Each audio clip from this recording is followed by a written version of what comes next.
एक और आया लोकसभा का चौंकाने वाला सर्वे। देश की जनता ने कर दिया बड़ा खुलासा। जनता ने बता दिया कि कौन होगा देश का प्रधानमंत्री। क्या देश से होगा एनडीए का सुपड़ा साफ? क्या देश में बन पाएगी इंडिया की सरकार? नमस्कार और आप देख रहे हैं टॉप पॉलिटिकल न्यूज विचार।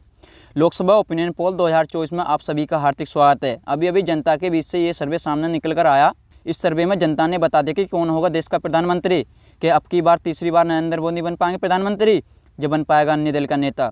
चलिए शुरू करते हैं। शुरू करने से पहले हम आपको बता देते हैं लोकसभा की 543 सीटें किसी भी पार्टी को पूर्ण बहुमत की सरकार बनाने के लिए 272 सीटें जीतने की आवश्यकता होती है। चलिए शुरू करते हैं। पहला राज्य आता हमारा उत्तर प्रदेश। उत्तर प्रदेश में लोकसभा की 80 सीटें हैं। बीजेपी के खाते में 45 और इंडिया महागठबंधन के खाते में 35 सीटें जाती नजर आ रही हैं। चलिए अगला राज्य आता बिहार। बिहार में लोकसभा की 40 सीटें हैं। बीजेपी खाते में 14 और इंडिया महागठबंधन खाते में 26 सीटें जाती नजर आ रही हैं। यानी कि बिहार राज्य में बीजेपी को नुकसान का सामना करना पड़ रहा है। चलिए अगला राज्य था हरियाणा। हरियाणा में लोकसभा 10 सीटें हैं। बीजेपी खाते में 4 और इंडिया महागठबंधन खाते में 6 सीटें जाती नजर आ रही हैं। चलिए अगला राज्य था पंजाब। पंजाब में लोकसभा 13 सीटें हैं। बीजेपी की लुटिया डूबती हुई नजर आ रही है। इंडिया महागठबंधन खाते में 5 सीटें जाती नजर आ रही हैं और अन्य के खाते में 8 सीटें जाती नजर आ रही हैं। यानी कि पंजाब राज्य में बीजेपी को नुकसान का सामना करना पड़ रहा है। चलिए अगला राज्य था तेलंगाना। तेलंगाना में लोकसभा 17 सीटें हैं।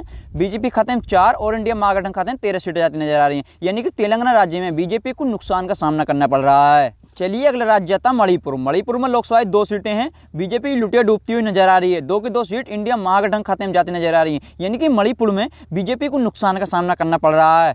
चलिए अगले राज्य था गोवा। गोवा में लोकसभा 2 सीटें हैं। बीजेपी खाते में 1, इंडिया महागठबंधन खाते में 1 सीट जाती नजर आ रही है। यानी कि गोवा राज्य में दोनों की बराबर टक्कर का सामना हो रहा है। चलिए अगला राज्य था असम। असम में लोकसभा 14 सीटें हैं। बीजेपी खाते में 9, इंडिया महागठबंधन खाते में 5 सीट जाती नजर आ रही हैं। यानी कि असम राज्य में इंडिया महागठबंधन को नुकसान का सामना करना पड़ रहा है। चलिए अगला राज्य था छत्तीसगढ़। छत्तीसगढ़ में लोकसभा 11 सीटें हैं। बीजेपी खाते में 5 और इंडिया महागठबंधन खाते में 6 सीटें जाती नजर आ रही हैं। चलिए अगला रहता है तमिलनाडु। तमिलनाडु में लोकसभा की 39 सीटें हैं। बीजेपी खाते में 13 और इंडिया महागठबंधन खाते में 26 सीटें जाती नजर आ रही है। यानी कि तमिलनाडु में बीजेपी को नुकसान का सामना करना पड़ रहा है।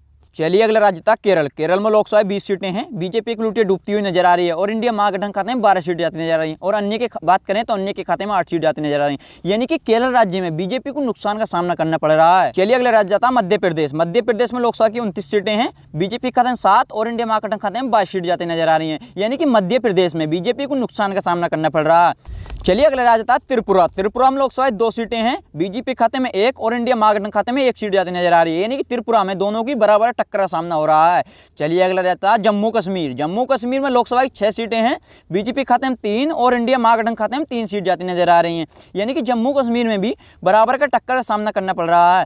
चलिए अगला रहता है मेघालय। मेघालय में लोकसभा की 2 सीटें हैं। बीजेपी की लुटिया डूबती हुई नजर आ रही है और 2 की 2 सीट इंडिया महागठबंधन खाते नजर आ रही हैं। यानी कि मेघालय में बीजेपी को नुकसान का सामना करना पड़ रहा है। चलिए अगला राज्य था अरुणाचल प्रदेश। अरुणाचल प्रदेश में लोकसभा की 2 सीटें हैं। बीजेपी खाते में 1 और इंडिया महागठबंधन खाते में 1 सीट जाती नजर आ रही है। यानी कि अरुणाचल प्रदेश में दोनों को बराबर टक्कर का सामना करना पड़ रहा है। चलिए अगले राज्य था झारखंड। झारखंड में लोकसभा 14 सीटें हैं। बीजेपी खाते में 7 और इंडिया महागठबंधन खाते में 7 सीट जाती नजर आ रही है। यानी कि झारखंड में दोनों को बराबर टक्कर का सामना करना पड़ रहा है। चलिए अगला राज्य था राजस्थान में लोकसभा 25 सीटें हैं। बीजेपी खाते में 17 और इंडिया महागठबंधन खाते में 8 सीट जाती नजर आ रही हैं। यानी कि राजस्थान में इंडिया महागठबंधन को नुकसान का सामना करना पड़ रहा है। चलिए अगला राज्य आता गुजरात। गुजरात में लोकसभा की 26 सीटें हैं। बीजेपी खाते में 18 और इंडिया महागठबंधन खाते में 8 सीट जाती नजर आ रही हैं। यानी कि गुजरात में इंडिया महागठबंधन को नुकसान का सामना करना पड़ रहा है। चलिए अगले राज्य था दिल्ली केंद्र शासित प्रदेश। दिल्ली केंद्र शासित प्रदेश में लोकसभा की 7 सीटें हैं। बीजेपी खाते में 3 और इंडिया महागठबंधन खाते में 4 सीट जाती नजर आ रही हैं। चलिए अगला राज्य है हिमाचल प्रदेश। हिमाचल प्रदेश में लोकसभा 4 सीटें हैं। बीजेपी खाते में 2 और इंडिया महागठबंधन खाते में 2 सीट जाती नजर आ रही है। यानी कि हिमाचल प्रदेश में दोनों को बराबर टक्कर का सामना करना पड़ रहा है। चलिए अगला राज्य है उड़ीसा। उड़ीसा में लोकसभा की 21 सीटें हैं। बीजेपी खाते में 2 और इंडिया महागठबंधन खाते में 3 सीट जाती नजर आ रही हैं और अन्य की बात करें तो अन्य के खाते में 16 सीट जाती नजर आ रही हैं। चलिए अगला राज्य है पश्चिम बंगाल। पश्चिम बंगाल में लोकसभा 42 सीटें हैं। बीजेपी खाते में 8 और इंडिया महागठबंधन खाते में 34 सीट जाती नजर आ रही है। यानी कि पश्चिम बंगाल में बीजेपी को नुकसान का सामना करना पड़ रहा है। चलिए अगला राज्य था महाराष्ट्र। महाराष्ट्र में लोकसभा 48 सीटें हैं। बीजेपी खाते में 16 और इंडिया महागठबंधन खाते में 32 सीट जाती नजर आ रही है। यानी कि महाराष्ट्र में भी बीजेपी को बहुत नुकसान का सामना करना पड़ रहा है। चलिए अगला राज्य था अन्य केंद्र शासित प्रदेश। अन्य केंद्र शासित प्रदेश में लोकसभा की 7 सीटें हैं। बीजेपी खाते में 3 और इंडिया महागठबंधन खाते में 4 सीट जाती नजर आ रही हैं। चलिए अगला राज्य था आंध्र प्रदेश। आंध्र प्रदेश में लोकसभा 25 सीटें हैं। बीजेपी की लुटिया डूबती हुई नजर आ रही है और इंडिया महागठबंधन खाते में 10 सीट जाती नजर आ रही हैं और अन्य की बात करें तो अन्य के खाते में 15 सीट जाती नजर आ रही हैं। यानी कि आंध्र प्रदेश में बीजेपी को नुकसान का सामना करना पड़ रहा है। अभी तक आपने 543 सीटों को लोकसभा की विस्तार से जाना, जैसे कि बीजेपी खाते में 188 और इंडिया महागठबंधन खाते में 278 सीट जाती नजर आ रही हैं। और अन्य की बात करें तो अन्य के खाते में 77 सीट जाती नजर आ रही हैं। यानी कि इंडिया महागठबंधन अपनी सरकार बनाने जा रहा है अब की बार। आप किसकी सरकार देखना चाहते हैं? अपनी राय कमेंट बॉक्स में लिखकर जरूर बताएं। और अभी तक हमारे चैनल पर नए हैं तो प्लीज़ चैनल को सब्सक्राइब अवश्य कर लें। धन्यवाद।